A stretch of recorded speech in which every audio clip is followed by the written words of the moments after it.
For today's video ay ituturo ko sa inyo kung paano tugtugin ang kantang Haplos by Shamrock. So bago tayo mag-start ay gagamit tayo ng kapo. Ilalagay natin siya sa second fret. So ang mga chords na gagamitin natin para sa verse ay G, D, E minor, A minor, C, at D. Bali, ipa-play natin siya ng 2 times. At para naman sa strumming pattern niya ay ganito. Down, down, down, up. Kaya ngayon, play natin yung verse. Mahal hanggang kailan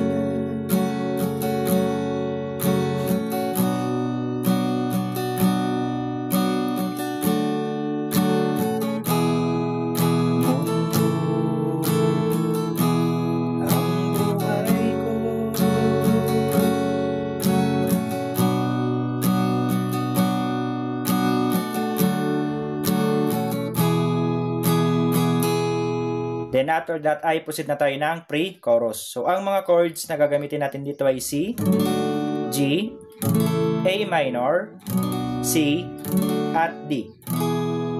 So same pa rin yung kanyang strumming pattern, kaya ngayon play natin yung pre-chorus.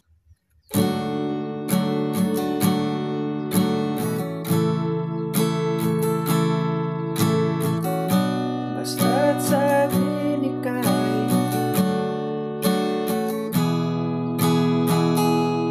Then after ng pre-chorus ay proceed na tayo sa chorus. So ang mga chords na gagamitin natin dito ay C, D, B minor. So yung easy version niya ay ganito lang. Next ay E7.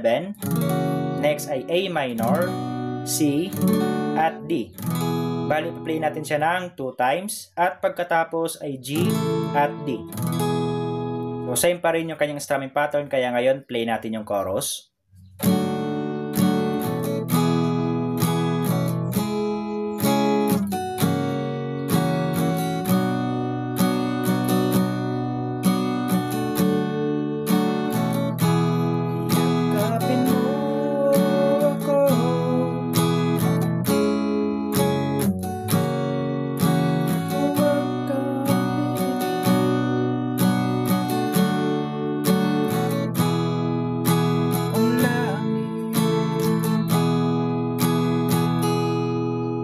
Then after that ay i-play mo naman yung another verse, another pre-chorus at chorus.